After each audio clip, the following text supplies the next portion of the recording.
घर का मुखिया हमेशा मर्द ही क्यों होता है, या फिर क्यों ऐसा कहा जाता है कि मर्द को दर्द नहीं होता? इसके पीछे एक ही शब्द है और वो है पेट्रियार्की, यानी पितृसत्ता। आज की वीडियो में हम इसी के बारे में जानेंगे। पेट्रियार्की यानी कि पितृसत्ता।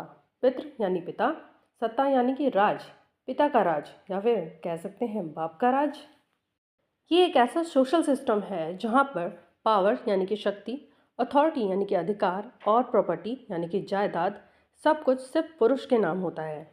क्या इसका मतलब ये है कि पुरुष बुरे हैं? बिल्कुल नहीं, इसका मतलब ये नहीं है। इसका मतलब तो वो सोच है जो ये मानती है कि पुरुष जो है वो महिलाओं से ऊपर होते हैं और इन सब चीज़ों पर उन्हीं का हक होना चाहिए। इसके मैं आपको 3 बेस्ट एग्जांपल्स दे सकती हूँ। एक, फैमिली डिसीजन मेकिंग।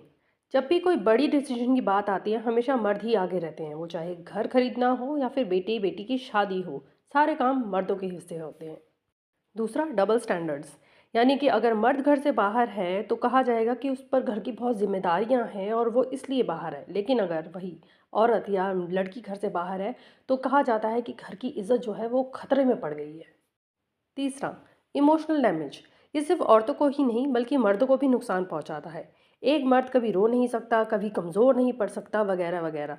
इससे मर्द अक्सर मेंटल हेल्थ इश्यूज का शिकार हो जाते हैं। आज के समय में हम जेंडर इक्वालिटी की बात करते हैं, पेट्रियार्की को ख़त्म करने की बात करते हैं। इसके पीछे ये कारण नहीं है कि हमें मर्दों को नीचा दिखाना है। इसके पीछे का ये कारण है कि हमें बेटे और बेटियों दोनों को ही स्वतंत्र तरीके से जीने का अधिकार देना चाहिए। इससे बेटे भी अपने इमोशंस बिना किसी जजमेंट के सामने रख सकेंगे। तो नेक्स्ट टाइम जब भी आप पेट्रियार्की वर्ड सुने तो ये मान लें कि ये एक ऐसी जंजीर है जिसे तोड़कर हम सब बराबरी से जी सकते हैं। पेट्रियार्की पर आप अपने कमेंट्स ज़रूर दें और ऐसी और वीडियोस के लिए चैनल को सब्सक्राइब कर लें।